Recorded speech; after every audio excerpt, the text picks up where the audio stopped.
Eating out as a diabetic does not need to be a challenge as long as you plan ahead and make informed choices. Keep watching and I'll show you the 13 things that I did to help me while on vacation.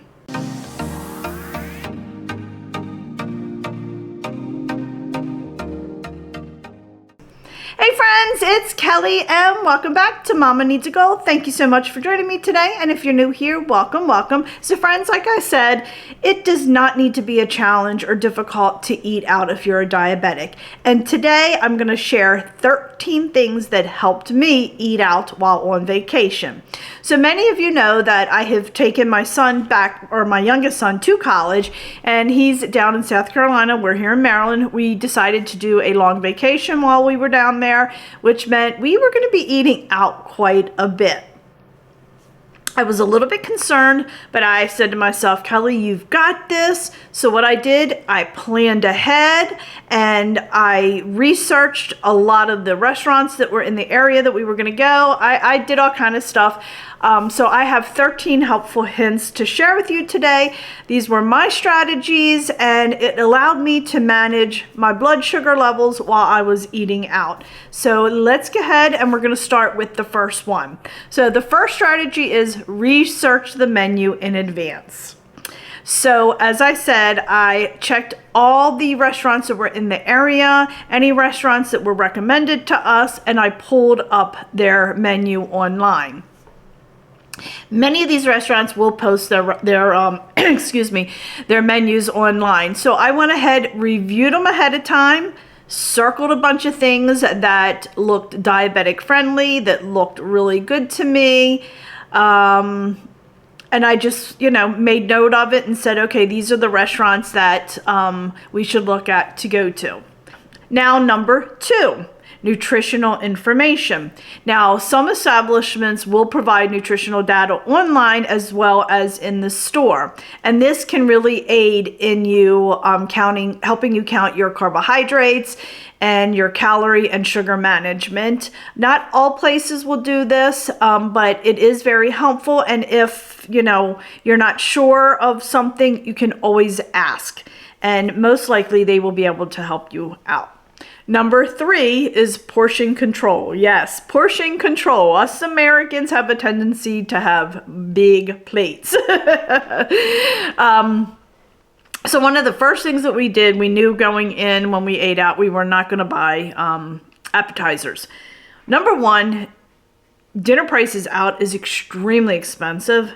And when you get an appetizer, we got water most of the time, but even with water, the prices are still crazy. So we decided right off the bat, we were not going to do appetizers. Sharing dishes. There would be an entree that both of us liked. And we thought, you know what, that's a lot of food there. So why don't we go ahead, order it, and we'll go ahead and split it. Other times, some restaurants may accommodate smaller servings. Oftentimes they'll have like the big Caesar salad, and I'd say, I really would like a salad. Can I get like a side salad instead of the larger one? And they said, absolutely not a problem. Another thing that we did was boxed up half of our dinner. So the one night I had gotten fish. I apologize, friends. That's my son texting me. I got some fish, and those pieces, it was 2 pieces, and they were huge, and I knew there was no way I'm not going to be able to eat all that. Instead of forcing myself, I just portioned half of it off on my plate, and then I went ahead and asked for a box when we left, and I took it home. Now on to number 4. You want to choose complex carbohydrates. Now, right now, I am, excuse me, in the very beginning stages of getting my sugar under control. So I decided to completely leave out any kind of complex carbohydrates. I am opting for 0 grains or rice or beans or anything like that. But if you can have these items, instead of getting white rice, go for brown rice. Go for whole wheat pasta or quinoa, if that's how you say it. You want to go with black beans. They are black beans, lentils, they are a very excellent source of fiber and protein. So you can go ahead and choose those items. But like I said, because I'm trying to get this under control and get some weight off of me, I did opt, you know, a lot of the dishes, especially the fish dishes that I had, came with your choice of brown rice. Most of them came with a choice of brown rice, not white rice, but I even opted out of that. That's when I asked if I could get a small Caesar salad to go with it instead, and they absolutely had no problem with it and were very accommodating. Number 5 is prioritize lean proteins. So you want to choose foods that's grilled, baked, or broiled. And the reason for that is you want to select a cooking method that is going to not add any extra fat to it. When you're frying and all, you're adding a lot more fat to it. Also, fish and poultry, these are generally always the healthier options over any red meat. I do love my steak, and I did one night get steak and lobster, and I'm glad that I did, because that lobster was way too small and it would not have filled me up. But you definitely want to try to pick the healthier choices, and though you can have red meat, it is healthier to eat more of the fish and poultry.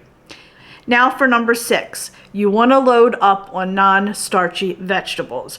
You want to do your salads and your sides. You want to include a variety of vegetables like broccoli, spinach, peppers, green beans, cabbage, kale. Oh my goodness, cabbage and kale. I love, love, love. You don't want to go for the corn and the carrots and stuff like that. Anything that is a starchy vegetable, you do not want to eat. The next item is steamed or grilled. Opt for preparations that don't involve heavy sauces or butter.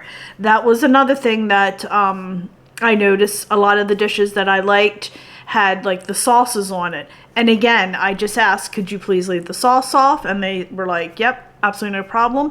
One of the veggies that most every restaurant that I think we visited had was steamed green beans. And I pretty much got that with almost every meal as well. So you just want to make sure you don't eat any of the starchy vegetables. You want to load up on the non-starchy vegetables, and it definitely will keep you fuller. Number 7, you want to be cautious of sauces and dressings, which I briefly just mentioned about the veggies. Always ask for it on the side, and you know, this allows you, like when I got my Caesar salads, I always asked for the dressing on the side. That way I was able to control how much was going on my salad. And some of the dishes that I ordered, this meat came with like a sauce on it. Again, I just asked if they could either put it on the side or if they just would not add it at all. Also, you want to be cautious of low sugar options. There's a lot of dressings out there, and you know, they have that low sugar. Though it is better to do low sugar, I find it's just easier to go with the vinaigrettes over the creamy dressings. It's just a ton easier. You know, now if you're making it yourself or something, that's totally different, but when you're eating out, you're not 100% sure. I just find it's easier to go with the vinaigrettes than the creamy. Next, number 8, you want to limit fried and high-fat foods.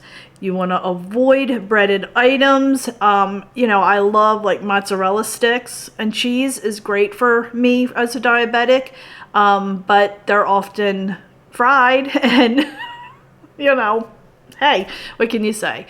And as I mentioned too, you want to skip those appetizers, or if you, a lot of times I will order an appetizer as a meal. You want to make sure, because 9 out of 10 times, most of those appetizers are fried or very high in carbs. You know, all the breaded items are very high in carbs as well, and they're just not healthy for you. So if they have any items that are not breaded, that would be perfect. Oftentimes they'll have like a pound of steamed shrimp, or a half a pound of steamed shrimp as a appetizer, or steamed mussels. That's the perfect one to get the butter on the side so you can just dip a tiny bit in there. So just limit the fried and high food fats. Number 9, you want to monitor your beverage choice. This was something I made a mistake on before we went on vacation. The only soda that I ever drink is Diet Pepsi, and I don't buy it for the house, but I would get it if we ever went to a restaurant that had Diet Pepsi. And not a lot of restaurants carry Diet Pepsi. And I think we had gone out twice in 1 week, and I had a Diet Pepsi each time. It was diet, but it spiked my sugar. I was wearing my glucose monitor and it spiked my sugar. Water is best. Bottom line, I now only order water and lemon. Bottom line is water is your best choice. You can treat yourself here and there, but it did spike my sugar. So you want to avoid any sugary sodas and any sweet teas. Alcohol, I am not really a drinker. It is very rare. I mean, if I have a drink, 2 or 3 drinks a year, that's a lot. So if you do want to have a drink, just make sure you drink in moderation. You want to be aware of how it affects your sugar. Just choose wisely if you do decide, because most people do like to have a drink here and there. Number 10, mindful eating. You want to eat slow. This helps in recognizing the fullness cues.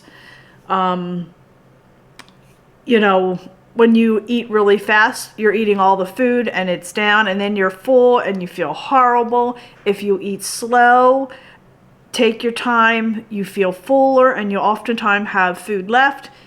Pack it up, take it home, and have it for lunch, and a lot of times in my cases for breakfast the next day. And the other thing with mindful eating is you want to avoid distractions and electronics. And what I mean by that is oftentimes people are on their phone and they're watching a video, and the whole time they're watching the video and you're just eating, watching it, and you don't even realize or enjoy that you're eating. You're just scarfing it down. You have a tendency to eat a lot faster as well. So avoiding any kind of distractions, carrying on a conversation with someone, you're talking a lot more, so you're not eating as quick. So what you want to do is focus on your meal, or talk to the people that is at the table that you're sitting with. Even sit with a stranger if you're by yourself, because talking, you're not eating as fast and putting the food in your mouth as fast. So just avoid any distractions or any electronics while you're eating. So now number 11, communicate with the restaurant staff. Do not be afraid to ask questions. Do not hesitate to inquire about the ingredients or how foods are prepared. That's what the staff is there for. Unless they're new, they know all about the foods. They can tell you pretty much. And if they can't, they can go ask for you. They don't mind, and if I find a server that is extremely helpful, they get tipped a lot more too. Special requests. Many restaurants are really willing to accommodate their patrons. My tip is, don't go in there and be like, I'm a diabetic and I cannot have this. You go in there and say, you don't even really need to say anything that you're a diabetic if you want to, but don't go in there with this attitude like you need to do this for me. I mentioned before in some of the other ones, I asked, could you please put that on the side? Unfortunately, I can't have bread. Would it be okay if I just got like the hamburger with the tomato and the lettuce on top, and I'll just cut it up and eat it that way? And they're like, oh, absolutely. So please communicate with your staff at the restaurant. The next item, number 12, and this one may be a little bit difficult for some people, but I'm now more comfortable with it. Carry necessary supplies. And what I mean by that is, for instance, if you're going to be going out to dinner and you really want to enjoy a hamburger, it's hard to watch everybody with those hamburgers. You can buy keto bread or the whatever buns. They have keto buns. Take it with you. Order the hamburger like I did. Put it on your own bun. And voila, you've got your hamburger with the bun. Don't be afraid to do it, friends. Another thing too is like Mexican. We love Mexican food. I love fajitas. So take your own net carb tortillas with you and order the fajitas and put them on your net carb. It's okay. You know, it's okay. Carry all your necessary supplies. And the other thing too is when I say carry necessary supplies, make sure you have your medication with you. You always want to make sure you have that on hand. You know, another thing, like when I went, you know, there were certain foods I wasn't quite sure about. And, you know, I had my monitoring supplies on me. I watched my blood sugar very closely with me. So I made sure I had everything that I needed and took it on vacation with me. And now for number 13, our last tip is plan for dessert. I personally am not a big dessert eater. I very rarely ever get dessert. It is I'm going to say, honestly, I don't even remember ordering dessert at a restaurant before, to be honest with you. I couldn't tell you. But I do like cheesecake. That was one of the desserts I like, but I don't ever remember ordering it out at a restaurant, to be honest with you. But my husband and kids do like dessert. And hubby, you know, he's following this program with me. So you can still have dessert, you can still enjoy it, but just plan ahead. Look for the fruit-based options.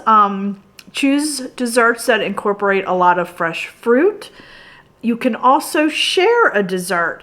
You know, if you've got, like, it could be like with my husband and my kids, you know, if he's really wanting to have a little bit of a dessert, you know, my son can have it. So they can share it, and he could have, you know, a quarter of it. My son could have the rest of it. So plan ahead with that. See if anybody at the table that you're with is interested in splitting a dessert with you if they don't really have a fruit-based option. And that way it just gives you that one little bite that you need that satisfies you. So friends, that is my top 13 tips for eating out as a diabetic. It worked wonderfully for my husband and I.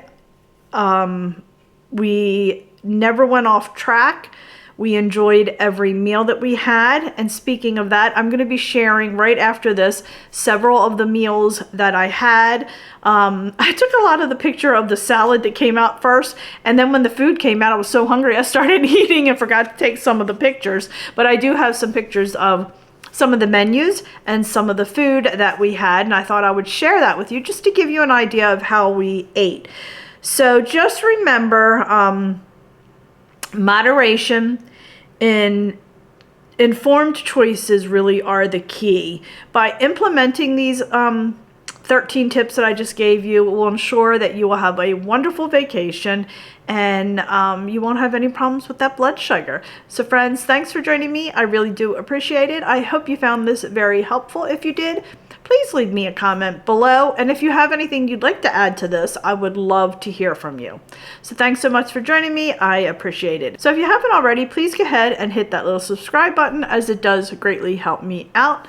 Also, please check me out over on Facebook, Instagram, Pinterest, Twitter, and TikTok, as I'm active on all those social media sites as well. So friends, thanks so much, and keep watching so you can see all the delicious food I had while on vacation.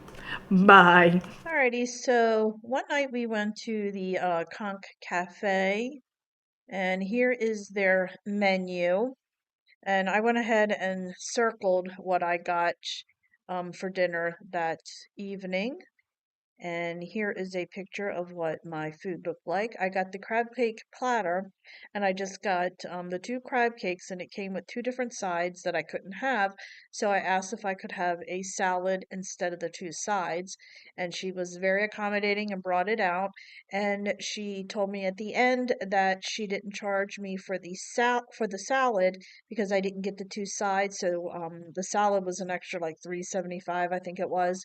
And she said she didn't charge me for the salad because I skipped those two sides. So I ended up getting it, for the same price. And as you can see up in the corner there, I had water. Another night we went to Surfside Charlie's and I went ahead and circled what I got there. Unfortunately, I did not have a picture of what I got, but you can see what I ended up ordering. Another night we went to the Crafty Rooster Bar and Grill. And here's a copy of their menu, and I circled what I got. And if you look at the menu, there's quite a few things that you can change up. And here is a picture of what my dinner looked like. I had the fish and shrimp. I didn't use the sauces that came with it. I think the pickle belonged to my husband or my son. I'm not sure. They gave me their pickle. I did forget to ask them to hold the croutons on my salad, so I did end up picking those off and not eating them. But, other than that, it was perfect. And then another night we went to the Lobster House. And of course, when you go to a seafood place, there are a ton of choices there. And this is what my meal looks like. I got the surf and turf, I got the steak and the lobster, and I got the asparagus. And their asparagus was absolutely delicious.